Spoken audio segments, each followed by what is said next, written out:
Hi, everybody. This is Julie Annixter. I'm the co-founder and executive editor of Innovation Excellence, and I am delighted to welcome you today to our current web chat with my friend Chris Trimble. We're going to be talking about his new book, How Stella Saved the Farm, and how teams in companies of all sizes are using it to innovate. I think many of you are familiar with Chris and his writing partner, V.G. Govindarajan. They're both professors at the Tuck School at Dartmouth.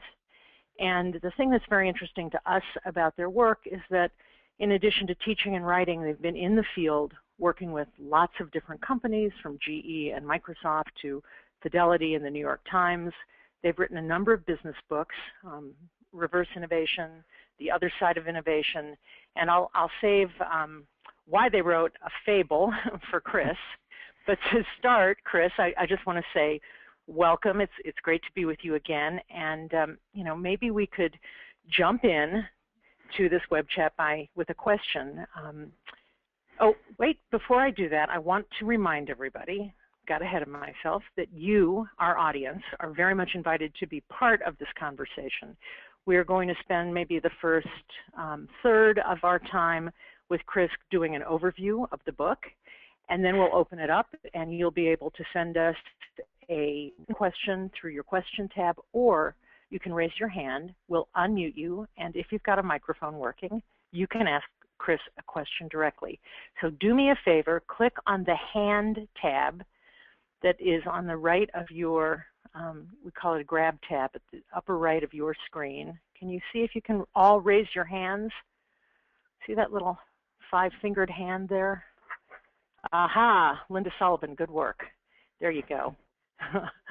So that's the place where if you want to ask Chris a live question, you'll just raise your hand and we will call on you. And with that, we'll start with our first subject, which is the book. And Chris, speaking of your books, In the Other Side of Innovation, you know, you've done so much thinking about innovation. You compared it to mountaineering. You want to tell us about that?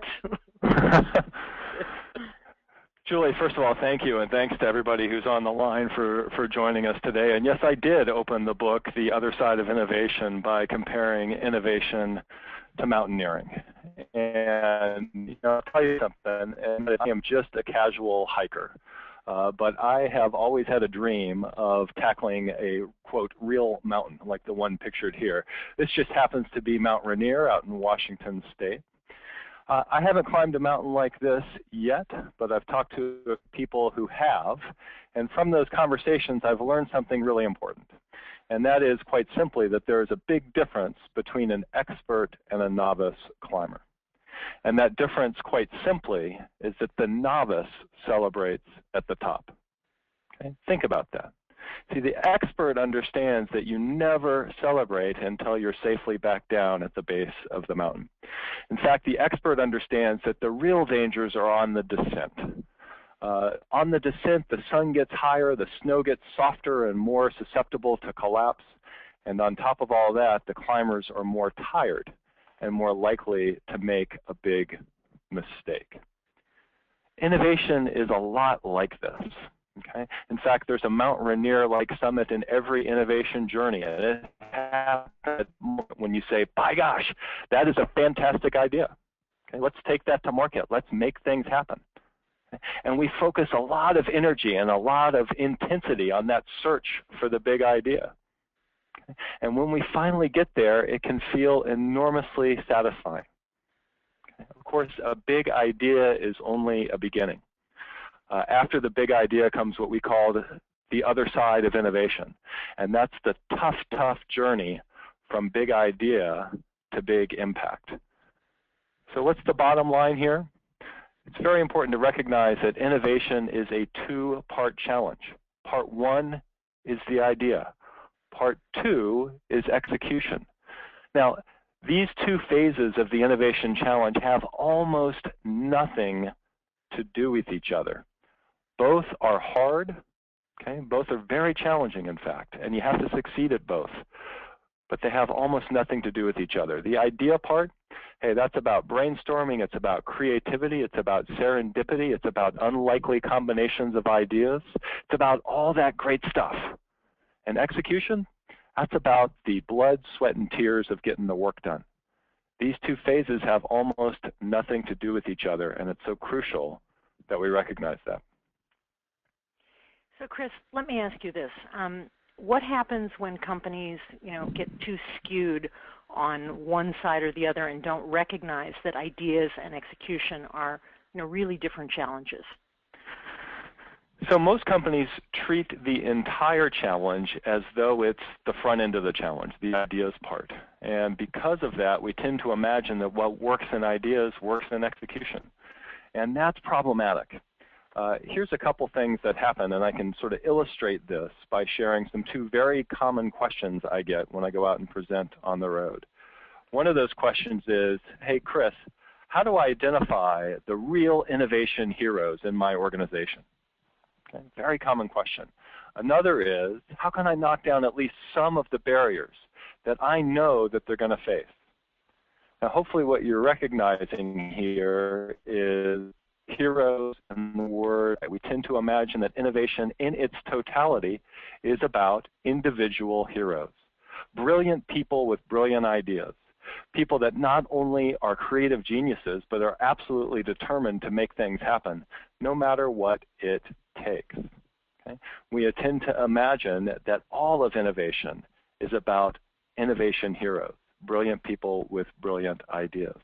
Now, of course, one person really can come up with a great idea, but can one person execute? Well, let's take a little bit more of a close look at what that execution challenge is all about. Because it's not just about building something new. It's actually about doing two things at the same time, okay? Both sustaining what already exists and building something new. Now this, as it turns out, is much harder than walking and chewing gum. Okay? And that's because these two challenges are not only very distinct, they're very often in conflict with each other. Okay? So I think when you start to recognize that this is the true nature of the execution challenge, you can very quickly conclude that to imagine that one person fighting the system can make it work is to indulge in a little bit of fantasy. So if there's just one thing I'd like people to take away from our time together, it's so simple, and that is it takes a team to make innovation happen. So is it really just a matter of great teamwork happening? Is that sort of the pinnacle of innovation, a great team? Well, that's a little bit too simplistic to state it that way. Yes, good teamwork is part of it, but the central message is not about general feel-good kind of teamwork. We got to work together, because what it really takes is not just any team, but a team that is structured in a very specific way. In fact, the fundamental message in or the fundamental ideas in our book, The Other Side of Innovation, was really all about how to make this team work. Okay? How do you structure a team that can both build something new and sustain what already exists at the same time? It's a very tough balance, but it can be done. I must say we're very, very proud of this book, The Other Side of Innovation. We published it a little over 2 years ago. It's sold tens of thousands of copies, and we've gotten just all kinds of positive feedback. It is full of very detailed prescriptions for building the right kind of team. It's also filled with examples from companies that you've heard of. This book, however, also taught us a humbling lesson about books about business, and that is that not nearly enough people read books like this. I've just told you that innovation is very fundamentally a team sport. And what we've learned is that it's very, very tough to reach a team with a traditional business book. We get a lot of individual readers here and there and there, but what we really need is for entire teams to understand this model. And that really was the motivation for writing our more recent book, which is a very different kind of book. And it's called How Stella Saved the Farm. It is a simple story about a farm in trouble and how it innovates to get out of trouble. it is quick and it is light, and we hope it's entertaining. In fact, I often say this is a one airplane ride read, and that's true even if you're flying from Boston to New York. But the most important thing about this book is that it's very easy to get an entire team to read it and then talk about it and get the fundamental message, which is that it takes a team structured in a very specific way to make innovation happen. So what I'd like everybody to understand is that the job that this book, or both books really do, is actually quite analogous to taking a group of people, maybe from abroad, that have never heard of the sport of baseball, and trying to teach them how the sport works.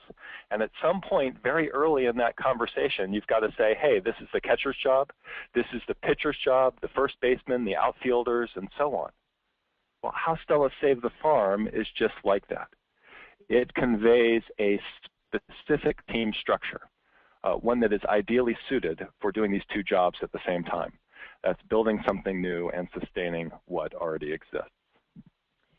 So I think that is at the heart of what today's web chat is about. It's about how teams are using this book and what that special kind of team needs to look like and how it's structured. So maybe you could go into a little bit more depth about that. Thanks, Julie. Yeah, happy to do just that. And it starts with sort of a description of the starting point. Where do we begin in building these teams? Well, by and large, as much as we'd like to think that our organizations are built for innovation, I mean, we talk about it all the time, right? The truth is that organizations are built for something else. In fact, what they're built for is ongoing operations. They are built to be what we have referred to as performance engines. Now, what's a performance engine very good at? Hey, it is really, really good at serving today's customers. It's really great at fighting today's rivals. It's good at being efficient through accountability. Okay? The performance engine is great at being on time and on budget and on spec every day, every week, and every month. And of course, the performance engine excels at delivering those bottom line results. Those bottom line results. And not, in a few years, but this quarter. Okay? Now, it's very important to recognize that all of this is good and powerful and right. And in fact, great organizations have very well-run performance engines. We tend to imagine as innovation leaders that the performance engine is the enemy, but it is not. Okay? In fact, I'd go so far as to argue that because the management profession has done so much to master the operation of performance engines that we've raised living standards throughout the world. That's not to say that there isn't conflict. There is. And in fact, if you want to see those conflicts in their most fundamental form, all you have to understand is the method of the performance engine. Now, this method is the same in every industry, in every company, in every part of the world. And that method is to make every task, every process, every activity as repeatable and as predictable as possible. This is the path to great, consistent results. Okay? The only problem is that the realities of innovation are exactly the opposite. Okay? Every innovation initiative is by nature, heck, by definition, non-routine and uncertain. Now, these are fundamental incompatibilities. Okay? They strike right at the heart of how organizations are designed, how managers are trained, even how accountants measure. Okay? And to add just one more piece to this, everybody that's on the phone knows that inside of established organizations, the resources for innovation are scarce. Okay? Almost every dollar goes to ongoing operations, to the performance engine. I decided I like this slide design when I realized it looks like Pac-Man, eating up that little sliver of innovation. So we clearly have our work cut out for us, but there is a solution. In fact, there's more than one solution. There are a couple of options that amount to simply squeezing innovation into the performance engine. Even the most efficient performance engines have a little slack, and one option is to take advantage of that slack to try and make innovation happen. Another option is to try and make an innovation process that turns the work of innovation into a repeatable routine, much like manufacturing in a factory. and that's possible too. But these two approaches are limited. They really only work where the initiatives are either quite small or quite similar to past initiatives. And that leaves us looking for an alternative. And that alternative is what How Stella Saved the Farm and the Other Side of Innovation are all about. Okay. Now, what's the solution? Well, the solution always begins with this simple recognition that to get beyond the limitations of very small projects or projects that are very similar to something you've done in the past, you absolutely must create a dedicated team. That's a small group of people that is dedicated full-time or very nearly full-time to a single innovation initiative. I've learned over the years that as soon as I say this, I darn well better slow down because the objections start surfacing pretty darn quick. Dedicated team, how can we do that? Well, let's look at some of the reactions that I always get to this proposition. Number one, it's too expensive. Okay, we can't do it because it's too manpower heavy.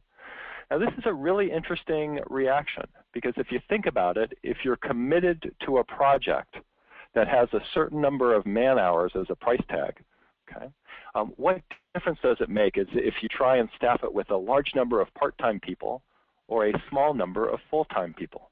It should cost the same either way. I'm merely proposing that it's a far more effective strategy to use a small number of full-time people. And the reason for that will become clear shortly. Another common reaction is, hey, put me on that dedicated team. I'd love to be involved in something innovative, something exciting, something new. Just as common, I'm afraid, is don't put me anywhere near that dedicated team because what happens to me in my career if the project is a failure? Another reaction is simply no fair. Okay, how come we're setting up a special group of people that's going to get special treatment? Or put another way, hey, we're one company with one culture. We don't do things like this. Send off separate groups with separate missions. All of these reactions are common and predictable, and they do create complications for managers when they decide to go down this route of creating dedicated teams. But I'm absolutely here to tell you that there is no alternative. If you want to get projects, this is the only option. You must create a dedicated team. Now, all that said, the dedicated team is not the entire story. Okay? The dedicated team does not work alone. In fact, the special team structure that I've described as the key message in both Stella and the Other Side of Innovation is actually a partnership between two groups of people. Okay? One I'm going to call the dedicated team. The other I'm going to call a shared staff. Now, the difference between these two is very simple. The dedicated team works full-time on this one innovation initiative, while the shared staff does double duty. Okay? It works part-time on the innovation initiative while sustaining its responsibilities for the performance engine. Okay? Now, this partnership looks like this diagrammatically. Again, it's a partnership between the dedicated team and the shared staff. But there's actually quite a bit of meaning in this simple block diagram. And I'd like to start over on the left-hand side, the shared staff. The very first thing to recognize about the shared staff is that it's represented by a dark blue square. That's exactly the same as the performance engine on the slide I showed you earlier. And that's very intentional because very little changes for the shared staff. Everybody remains in their existing jobs. Everybody continues to report to the same boss. The only thing that's different is that there's more work to do. After all, yesterday, the shared staff only had to worry about day-to-day operations. Now it's got to worry about day-to-day operations plus this new innovation initiative. Okay, so there's more work to do. And for that to be realistic, we might have to consider adding resources, adding people to the shared staff so that it can do both jobs. But otherwise, really nothing changes for the shared staff. Because the shared staff retains its responsibilities for ongoing operations, and because we certainly want to do no harm to ongoing operations, we have to be very, very careful about what specific tasks we ask the shared staff to do. In fact, we only want to ask the shared staff to take on work that fits naturally into its existing processes. and its existing roles and responsibilities. The task should already be pretty familiar. Nothing more than a bit of training should be required to get the shared staff up to speed on what it needs to do to be an important part of this innovation initiative. All right, so that's the shared staff. Let's go over to the dedicated team now. Now, the dedicated team, first and foremost, is represented not by a square, but by a diamond. I literally want you to imagine that we've taken that square and turned it on its side. Because the right way to think about the dedicated team is to imagine you're building a new company from the ground up. The shared staff has very little flexibility. It can take on more work, but not different work. The dedicated team, on the other hand, has unlimited flexibility, at least if you manage it right, because it is treated, again, as though you're building a new company from the ground up. That might mean bringing in people from the outside.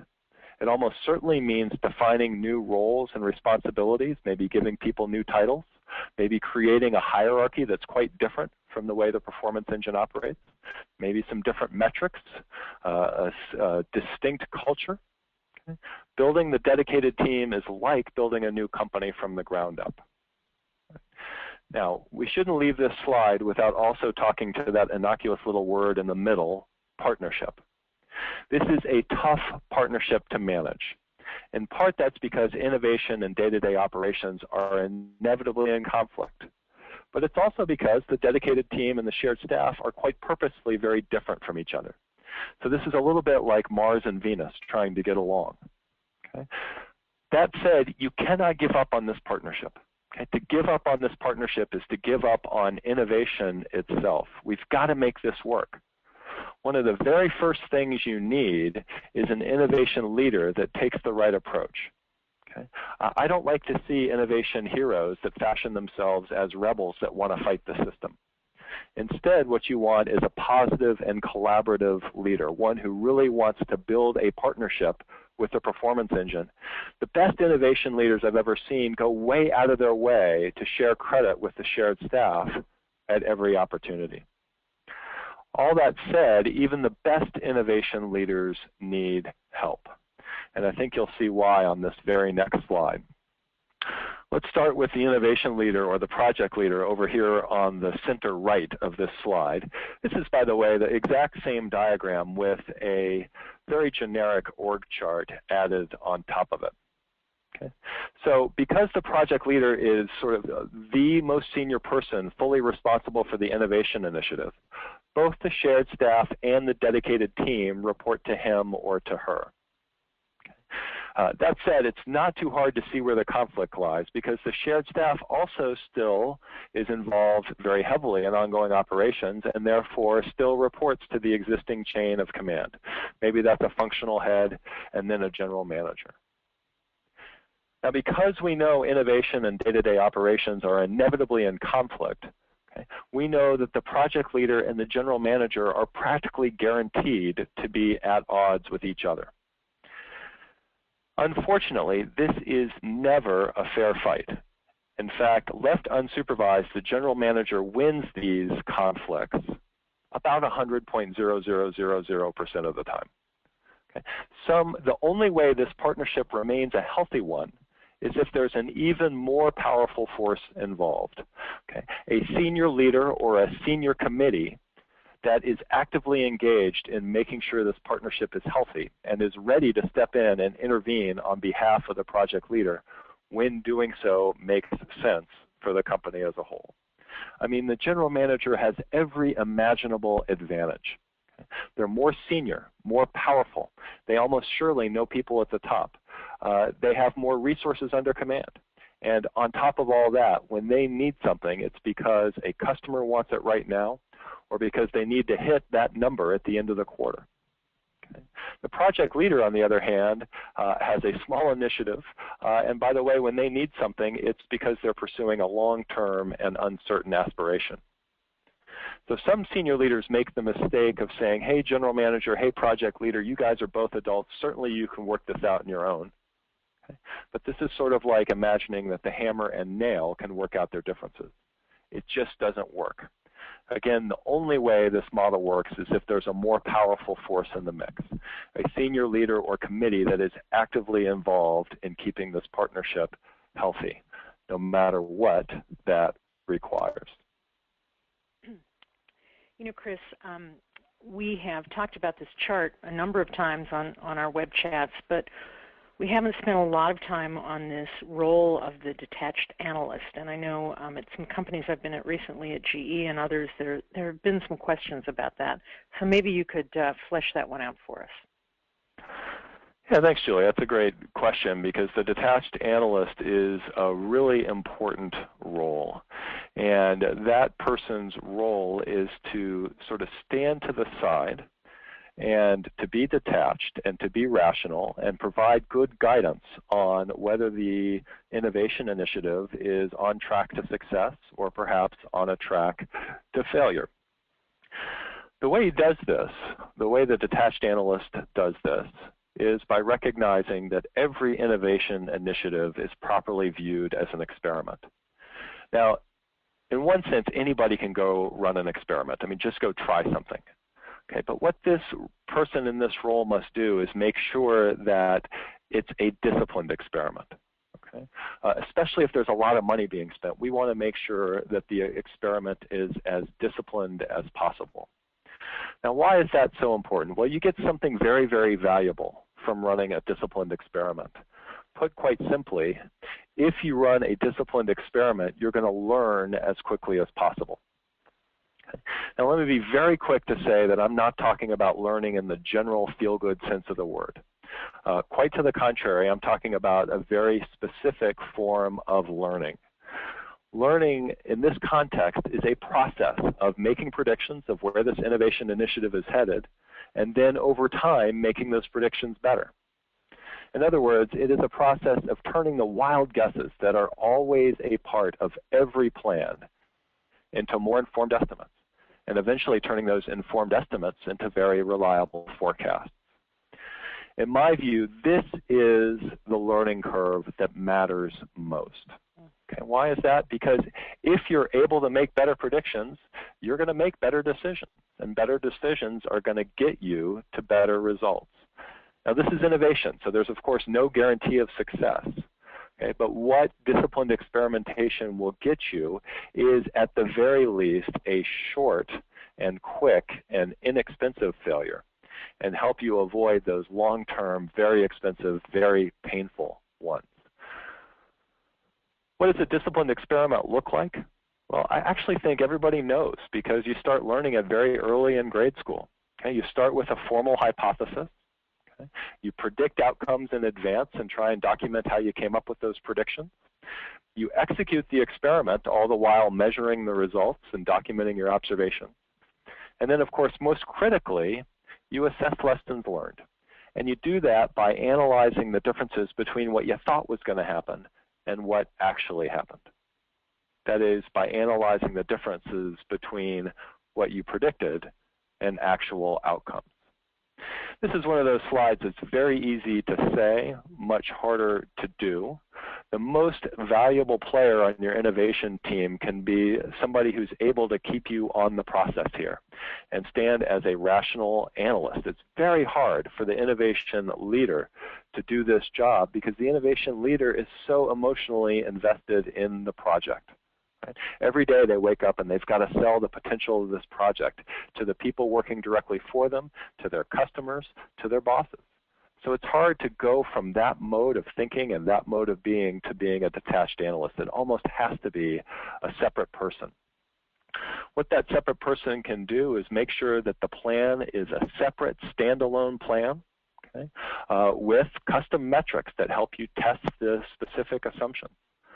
It's also important that the discussion of results takes place in a different forum. That's a different group of people meeting at a different time of day in a different room than the group that meets to discuss how the performance engine is doing. That's important because these two discussions are so different from each other that mixing the two together always leads to confusion. In that forum, you want to very methodically and very carefully test each assumption. And then most importantly, on the bottom of this slide here, the biggest barrier perhaps to doing disciplined experimentation well is that we don't know how to evaluate innovation leaders. Too often we focus on results too heavily. If the result was a success, great, innovation leader gets promoted. And if it was a failure, too bad. The innovation leader suffers the consequences. And that's a very destructive environment to create.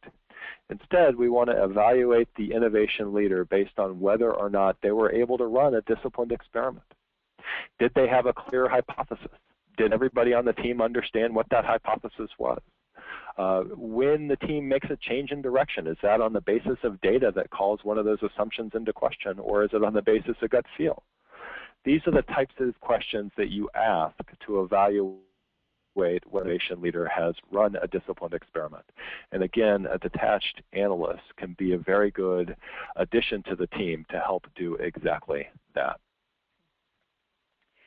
That's great, and thank you. And speaking of questions, we really want to open it up to the group's questions, so please feel free, if you've got one, to type it in or raise your hand. And I think we've got one from Marilyn Blocker, and I will just read that one to you, Chris, and then I'll hand it over to Mari, who will facilitate the others. It says, Chris, you mentioned in the other side of innovation that you and VG have made a deliberate attempt to avoid using the term innovation team when referring to the dedicated team. And the reason for this is because people associated with the performance engine could infer and often do that they're not innovative. So, you know, while labels, right. Right? I mean, it's a cultural issue. We are always encouraging employees to participate, and we're not trying to create more divides, you know, with this thinking. So Marilyn goes on to say, you know, labels can create problems, so people have to be careful with language. But regardless of what it calls the dedicated team, there's bound to be some resentment, you know, for the glory boys and girls who've been selected. So do you have, winding this question up, suggestions for how to successfully introduce the dedicated team, and particularly the team leader, so that there's a minimum of, I love this, Marilyn, organ rejection? Well, I think that from day one that you have to recognize that the health of the partnership between the dedicated team and the performance engine or the shared staff is absolutely tantamount to success. And so, Marilyn, thanks for the question. You highlight a very important issue, because very often as soon as you label some group of people the innovative group, you start undermining that partnership right away, because by calling one group innovative, you're sort of, by implication, calling everybody else not innovative or less innovative. And good luck creating a healthy partnership between these two groups of people now. So my advice is to name the dedicated team something that speaks to the specific work that it is doing. Okay, so if the purpose of the dedicated team for a manufacturing company, for example, is to introduce a new set of services to existing customers, well, let's call it the services group of some kind, and let's not call it the innovation team. That will get us off to a much better start in creating a healthy partnership.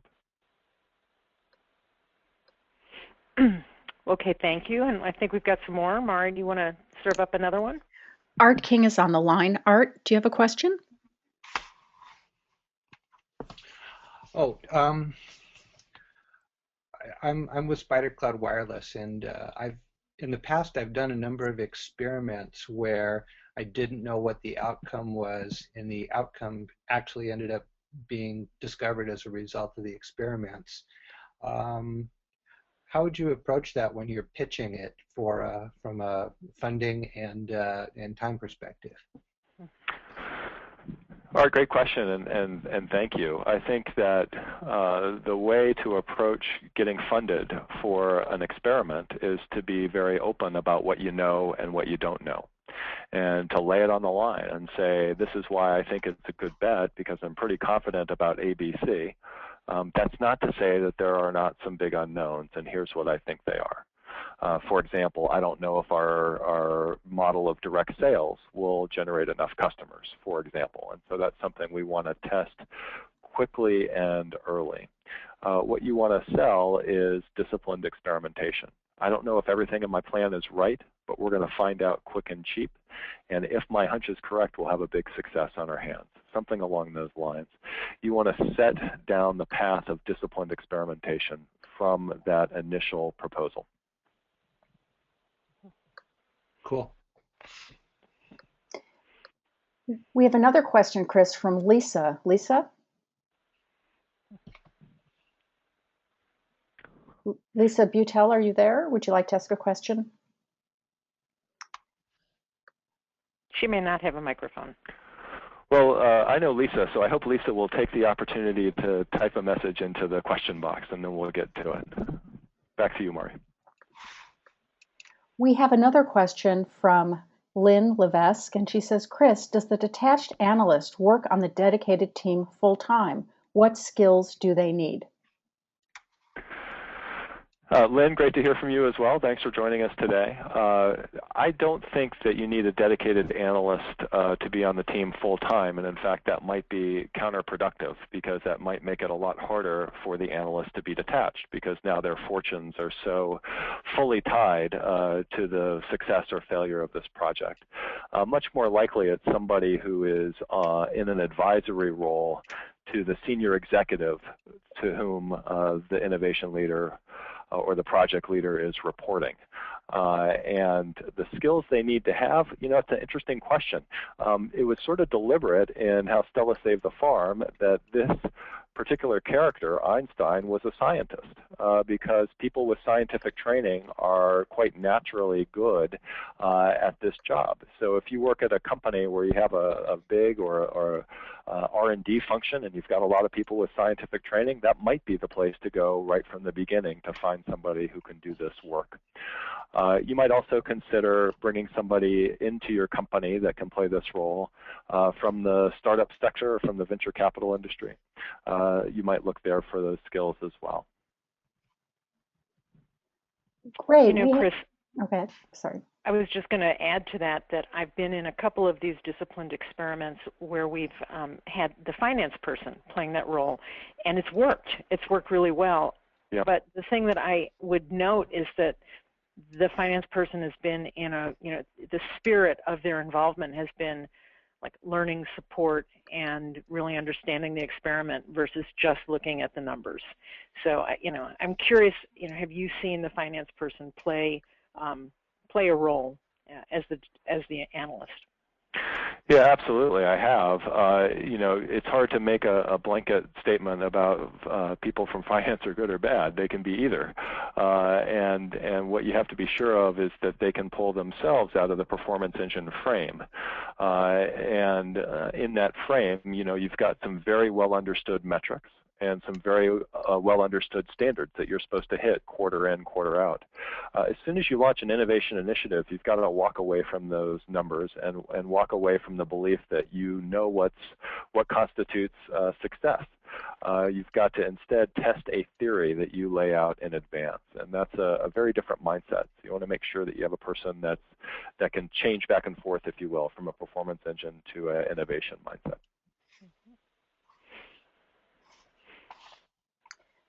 Julie, there are a couple of questions from Tom Kadala, and Tom, forgive me if I'm mispronouncing your last name. The first question is, who should approve the selection and hiring, engaging of the detached analyst?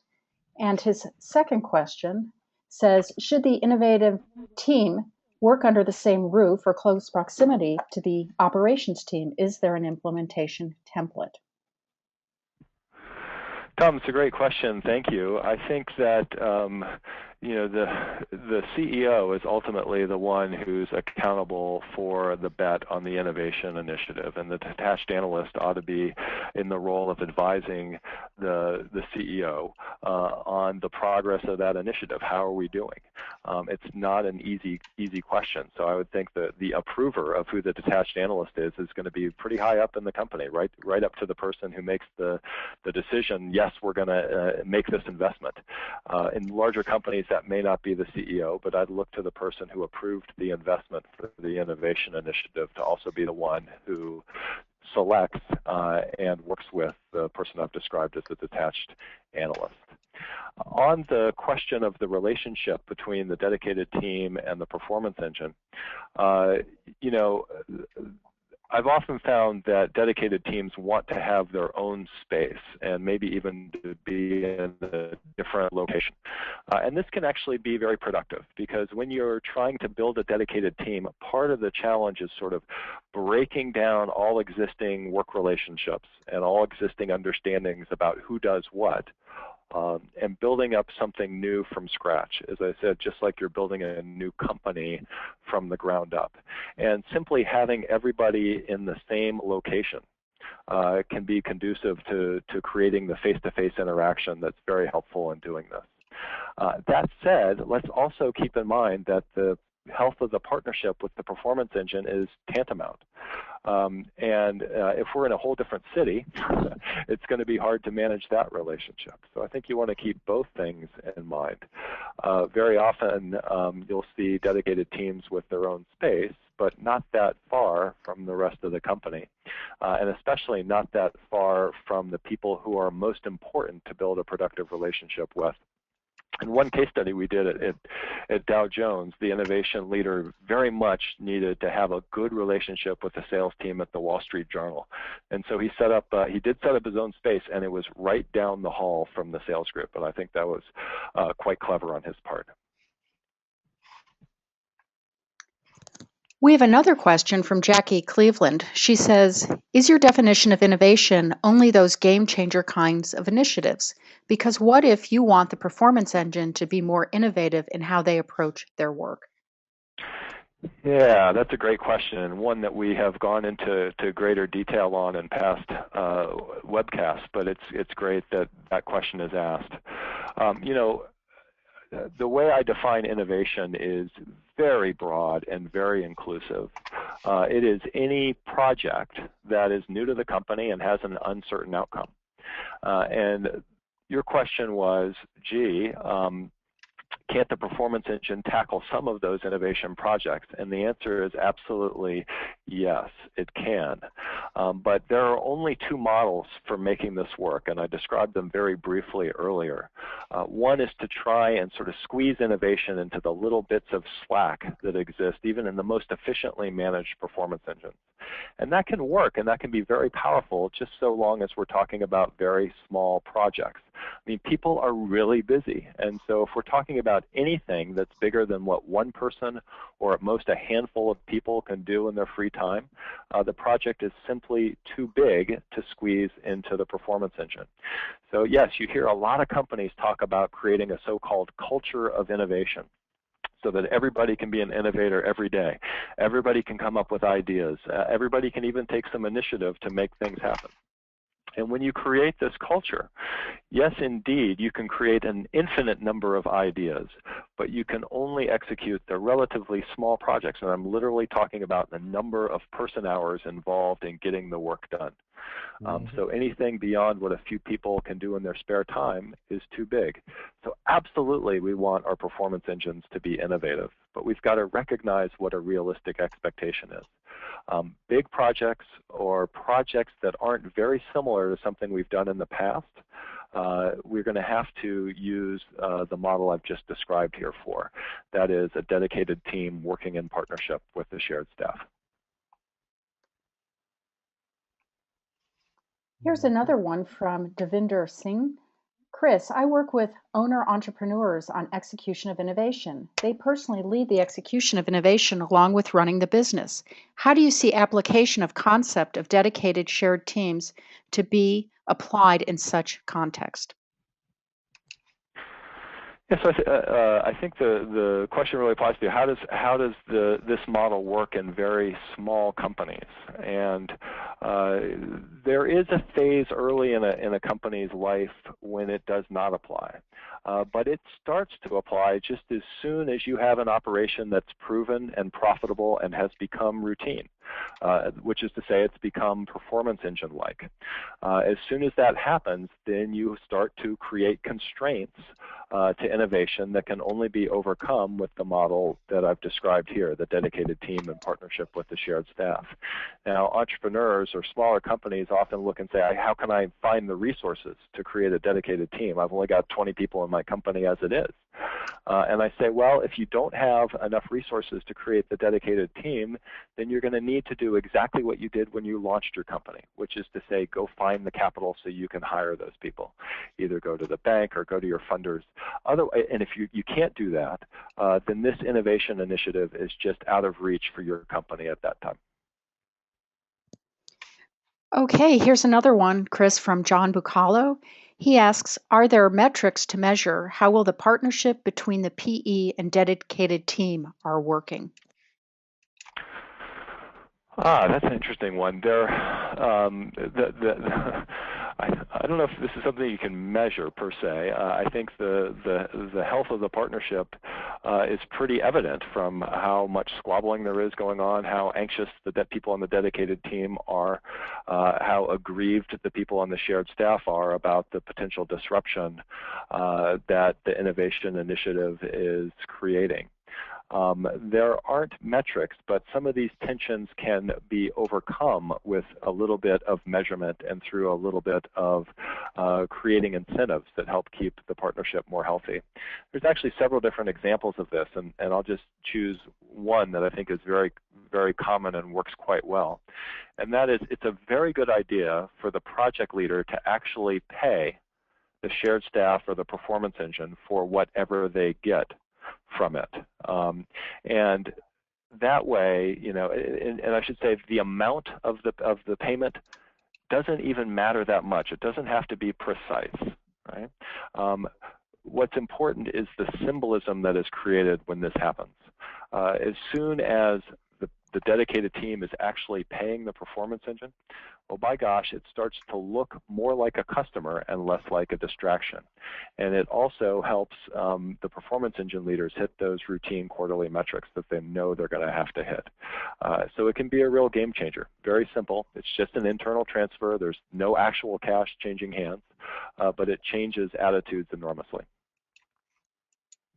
Wonderful. The next question, Chris, comes from Joseph Pistru, and he asks, what are the criteria for determining an innovation opportunity is sufficiently promising that it requires the step of creating a dedicated team?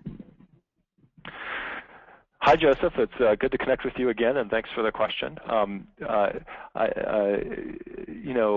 think question one is this innovation initiative promising enough for the company to pursue? Yes or no? And if yes, then is it something that our performance engine can do? And the answer to that question is yes, only if it's a very small project or if it's very similar to something we've done in the past. And in fact, we have a staff that does nothing but projects of this kind. In every other case, the answer is to create a dedicated team that works in partnership with the shared staff. I think that's the only other answer, and if that becomes the showstopper, then I think that there's something going on here that isn't quite rational. How can we be committed to the project and not committed to the resources that must be spent to pursue that project properly? And sometimes that's just perceptions, okay? Because as soon as you create this dedicated team, everybody wants a dedicated team for their personal pet project. Okay, so there are some management headaches that go along with creating a dedicated team. But when it's the right answer, it's the right answer. There's no alternative to it. Great. And boy, I'm being challenged by pronunciation on some of these names, so forgive me in advance. But Abuyami Bayir is from the University of Turku, and he asks, could the model of having a dedicated team be a response in dealing with threats of disruptive innovation? The answer is yes, absolutely. The way you deal with a disruptive innovation is to counter with one of your own. There are lots of innovations that aren't disruptive, that do require the dedicated team in partnership with the shared staff. Okay, but disruptive innovations almost inevitably require this model because they're new and because they're uncertain, and most of all because they are inconsistent with the existing business model. That's part of what makes them disruptive. So yes, if you are launching a disruptive innovation or countering somebody else's, you can be sure that you're going to need this particular kind of team structure.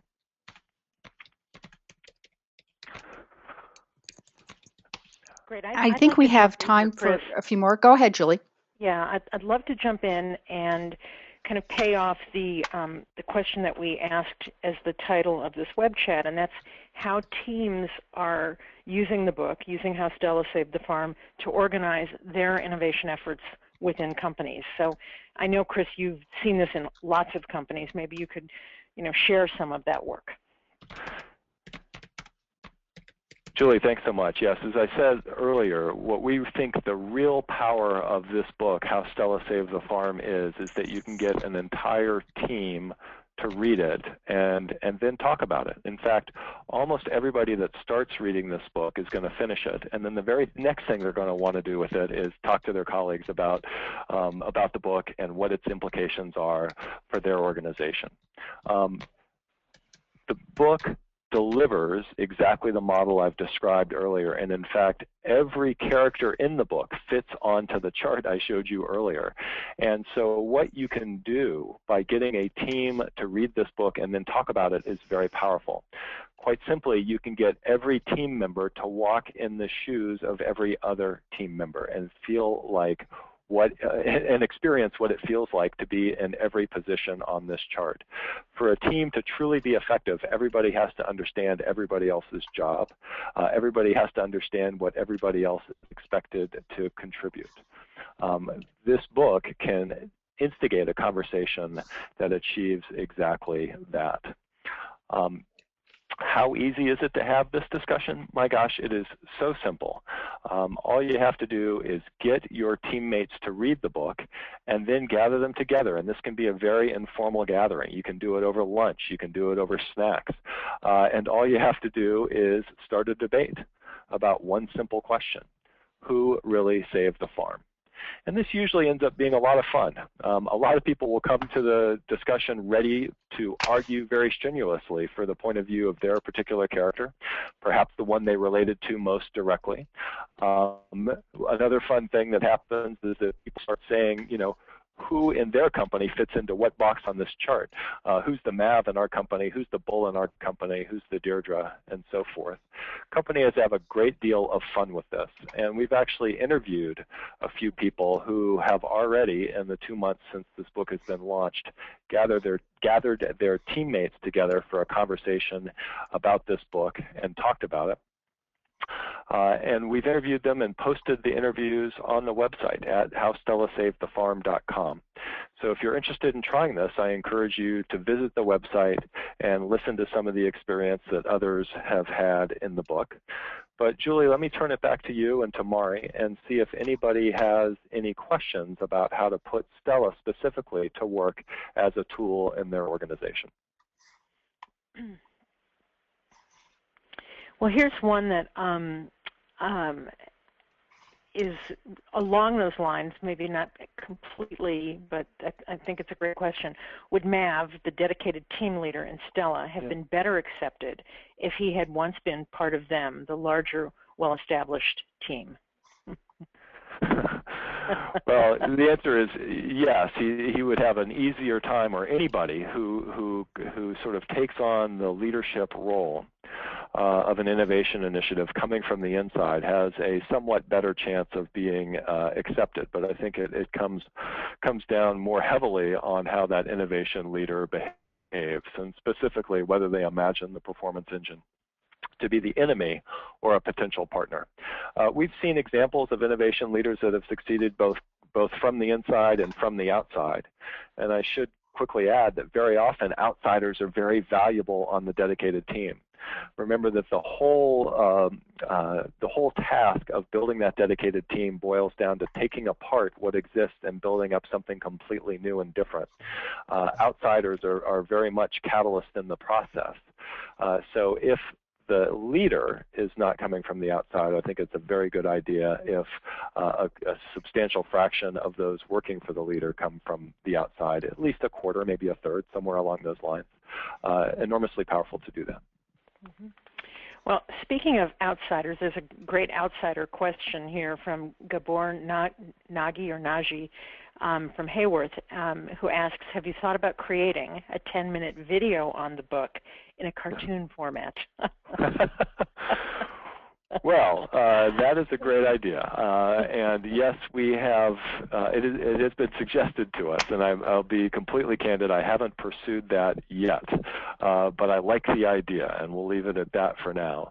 That said, I have created. I guess it's more like a 15-minute video that I think is a great way to wrap up any conversation you have with your colleagues at your office about the book, and it's just an analysis of how Stella saved the farm and how the team that was created on the farm became a success.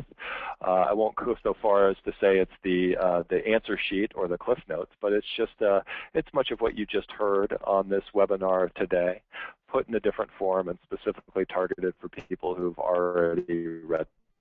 And that video is in production, and we'll let everybody know as soon as it's available on the website. Great. I think we've got one last question, and Mari, can you, Sean wants to voice it. Can you unmute Sean Klein? Sure, give me just a second. I'll mute him now. There we go, Sean, you're unmuted. Chris, great presentation. My name's Sean Klein. I work with Calypso's innovation consulting firm. I had a quick question whether you had an opinion on the creation of chief innovation officer roles within corporations. There's been a lot of criticism regarding the ambiguity of the role, and also people kind of writing off as a fad in a vain attempt to hold someone accountable for poorly defined innovation goals. My question is, what would be your advice to somebody new to this role, and are there specific components of your book that the chief innovation officer would find particularly insightful? Yeah, great question. The Chief Innovation Officer role is becoming more popular, and yet it's not very well defined, and that can certainly lead to problems. The very first piece of advice that I would give to somebody taking on this role is where I started the presentation today, and that is to pay just as much attention to both parts of the innovation challenge, both ideas and execution. And on the execution side, to be very aware of the necessity of creating special teams for each innovation project and for helping to navigate the relationship between the dedicated teams and the performance engine. My experience is that Chief Innovation Officer roles, people in those roles very often focus on strategy, and they focus on idea generation and selecting the best ideas, and all of that's important, but corporations need somebody just as powerful and just as senior to both help make sure teams are created in the right way, and Chief Innovation Officers can also take on the role of the detached analyst that I described earlier. So there's a few different roles that Chief Innovation Officers can and should take on. I know we're getting to the end of the time, Julie, so I will say that the very last chapter in the other side of innovation is fully dedicated to exactly this question. Well, thank you, Chris. And if you'll just forward to the next slide, we'll wrap here by saying, we could probably talk for a couple more hours with the people on this call. And one of the things that we're doing at Innovation Excellence to disrupt ourselves is beginning to hold a series of smaller chats with you, 10 people where we can really go deeper and get more sort of engaged and give people more airtime with you. So if anybody is interested in that, please email Chris. You've got his email there. You can also join the Innovation Excellence group on LinkedIn and post a question there, and Chris will be answering questions. We've got a subgroup for How Stella Saved the Farm, or we can find you on our LinkedIn group.